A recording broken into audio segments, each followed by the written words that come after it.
Sahyadri bulletin media partner Nagar Sahyadri associated by Sahyadri publication.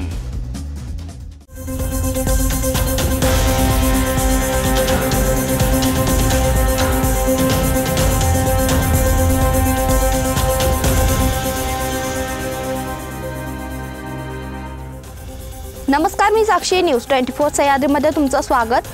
पाहूया राज्यातील महत्त्वपूर्ण बातम्यांचा आढावा सह्याद्री बुलेटिन मध्ये।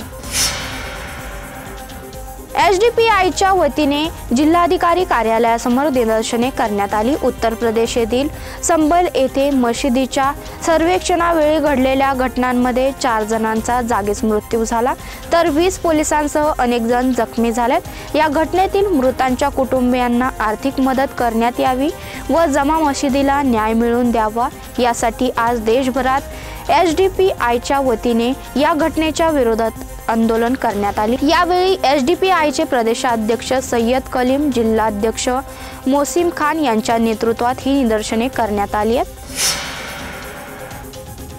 अमरावतीच्या जलसंपदा विभागाच्या वतीने संविधान दिनानिमित्त संविधान वाचन कार्यक्रमाचे आयोजन करण्यात आले होते। यामध्ये भारताचे संविधान उद्देशिकेचे वाचन करून संविधान दिवस साजरा करण्यात आला। यामध्ये संविधान अभ्यासक डॉक्टर सुभाष गवई यांचं व्याख्यान झालं व अधिकाऱ्यांमध्ये संविधानाबद्दल जागृती करण्यात आली। संविधानाचे महत्त्व समजावून सांगण्यात आलं। रोजगार आणि नोकरीच्या सुरक्षेची हमी द्या। मनरेगामध्ये 200 दिवस काम आणि 600 रुपये प्रतिदिन मजुरी द्या। याचा शहरी क्षेत्रात विस्तार करा। मनरेगामधून ग्रामीण परिवाराला बाहेर काढण्याची प्रक्रिया विनाविलंब परत द्या। प्रलंबित मजुरांचे पैसे मिळावे। पीक व शेतकऱ्यांकरिता व्यापक सर्व समावेशक सार्वजनिक क्षेत्रात विमा योजना सुरू व्हाव्या आणि सर्व योजनांचा लाभ शेतकऱ्यांना द्यावा। वाढत्या महागाईचा प्रतिबंध घ्यावा। सार्वजनिक वितरण प्रणाली मजबूत करा। सर्वांकरिता चांगल्या प्रतीची सार्वजनिक आरोग्य सेवा व शिक्षण उपलब्ध करून द्या। 60 वर्षांवरील वृद्धांना 10,000 रुपये मासिक पेन्शन द्या। अशी विविध मागण्यांसाठी अमरावतीच्या जिल्हाधिकारी कार्यालयासमोर संयुक्त किसान मोर्चा व कामगार संघटनेची संयुक्त समितीतर्फे निदर्शने करण्यात आली। मला वाईट वाटतं, हा महाराष्ट्राच्या 14 कोटी जनतेचा अपमान आहे। ज्या मतदारांनी मते दिली त्या मतदारांचा हा अपमान आहे। महाविकास आघाडीचा जनादेशावर विश्वास दाखवत त्यांचा अपमान करत आहे। जनतेने डबल इंजिन सरकारला मत दिलं आहे। सरकारच्या योजनांना मत दिलंय। आमचं सरकार उत्तम काम करू शकतं असा जनतेचा विश्वास आहे, म्हणून जनादेश मिळाले आहे। जेव्हा लोकसभेत तुमचे एवढे खासदार निवडून आले तेव्हा ईव्हीएम कशी चांगली होती। नांदेडच्या पोटनिवडणुकीमध्येही काँग्रेसचा उमेदवार जिंकला तेव्हा ईव्हीएम चांगली होती। ईव्हीएम मॅनेज करून आम्ही 1,500 मतं अधिक घेऊन जिंकू शकलो नसतो का? लोकसभेच्या पराभवातून आम्ही आत्मचिंतन केलं, शिकलो, पुढे गेलो आणि जिंकलो। सध्या ईव्हीएम वाल्यांना झोपा लागत नाहीये। जेव्हा झोप लागायला लागेल तेव्हा ते शांत होतील असा पलटवार करत भाजप प्रदेशाध्यक्ष चंद्रशेखर बावनकुळे यांनी महाविकास आघाडीला लक्ष्य केलंय। एकनाथ शिंदे यांच्या लोकांना वाटणारच की ते मुख्यमंत्री व्हावे। तिन्ही पक्षाचे नेते एकत्रित बसून निर्णय घेतील। तुम्ही काळजी करू नका, लवकरच आमचे सरकार येत आहे। काँग्रेस यांचे मतं का कमी झाले याकडे लक्ष द्यावे। महाविकास आघाडीसाठी तोंडाच्या वाफा काढण्यापेक्षा ईव्हीएम मध्ये घोटाळा आहे असं सांगून डांबरटपणा करण्यापेक्षा आपली मतं का कमी झाली याचं चिंतन करा। जनतेने याचा करंट कार्यक्रम केला आहे, तसेच 440 वॉल्टचा करंटही दिला आहे। लोकसभेच्या निवडणुकीत आम्ही हरल्यानंतर आपल्या पराभवातून शिकलो, पुढे गेलो असेही चंद्रशेखर बावनकुळे यांनी म्हटलंय। विधानसभेचा निकाल लागल्यानंतर एकनाथ शिंदे यांच्या शिवसेनेला घवघवीत यश मिळाले। त्यानंतर गेल्या 2.5 वर्षाच्या प्रचंड कामाच्या बळावर पुन्हा एकनाथ शिंदे हेच मुख्यमंत्री होणार असं दिसताना आता मात्र भाजपाकडून देवेंद्र फडणवीस यांच्या गळ्यात मुख्यमंत्री पदाची माळ पडणार हे जवळपास निश्चित झालाय। 23 तारखेनंतर एकनाथ शिंदे यांनी मौन बाळगले आहे का असा प्रश्न निर्माण होतोय, कारण एकत्रित झालेल्या प्रेस कॉन्फरन्स नंतर एकनाथ शिंदे यांनी माध्यमांशी बोलणं टाळलंय, तसेच आमदार खासदार यांच्या भेटीगाठी देखील टाळल्यात। त्यांच्या मौनाचं नेमकं कारण काय हे कळू शकलं नसलं तरी एकनाथ शिंदे नाराज असल्याची चर्चा आहे। मुंबईत थांबू नका, आपापल्या मतदारसंघात जा, जल्लोष साजरा करा, विजय रॅली काढा असा आदेश एकनाथ शिंदेंनी आमदारांना दिलाय। निकालानंतर सर्व आमदारांना मुंबईत बोलवलं होतं। सर्व आमदारांना वाद्यातल्या ताज लँड एंडमध्ये ठेवण्यात आलं होतं। 2 दिवसापासून एकनाथ शिंदेंनी सर्व गाठीभेटी नाकारल्यात। सर्व आमदार भेटण्यासाठी जात होते। सर्व आमदारांना मतदारसंघात जाण्याचे आदेश एकनाथ शिंदेंनी दिले। सह्याद्री बुलेटिन मध्ये घेऊया छोटीशी विश्रांती।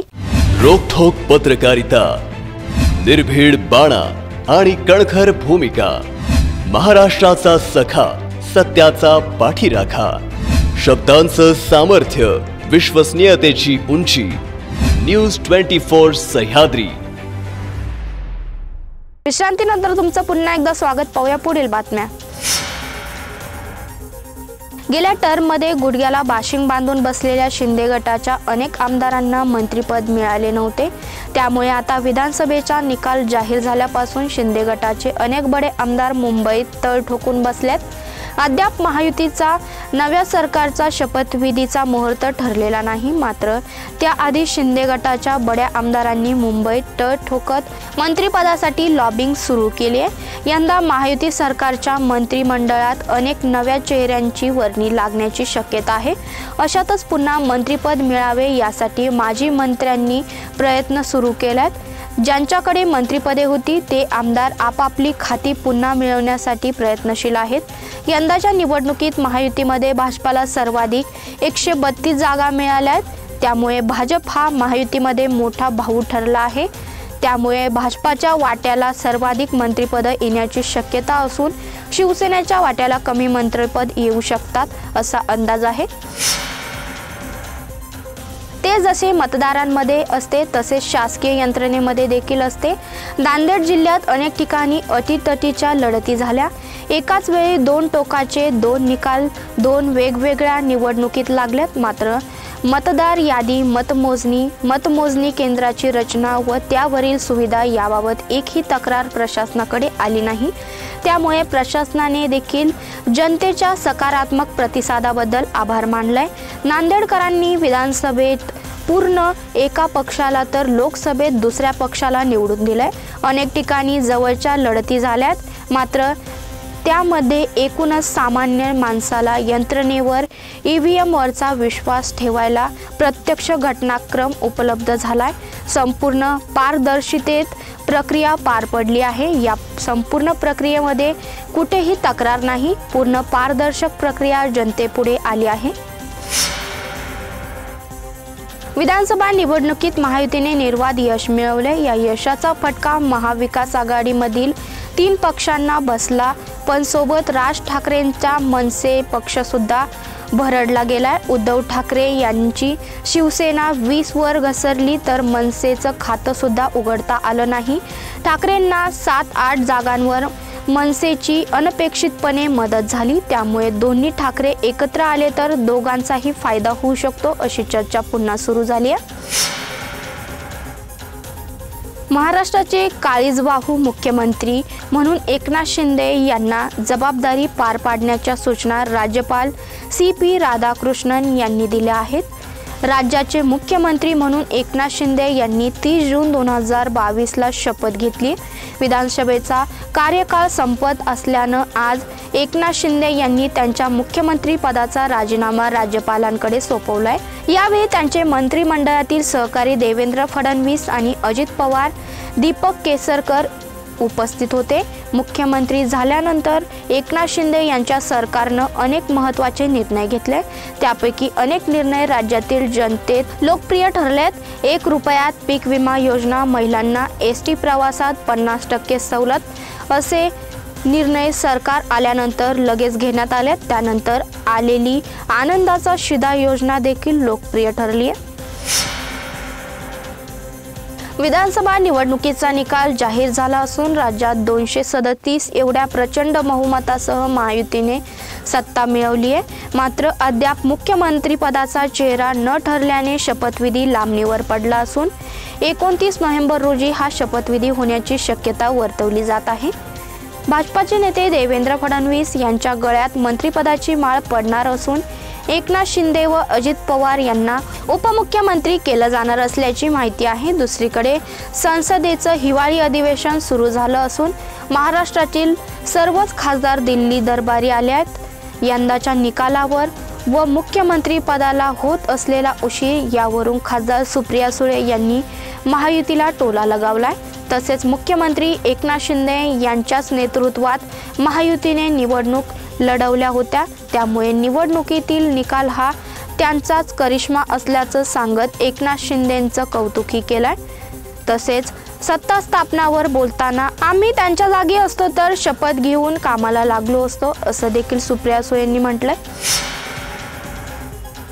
सह्याद्री बुलेटिन मध्ये इथेच थांबतोय। तुम्ही पाहत राहा न्यूज 24 सह्याद्री।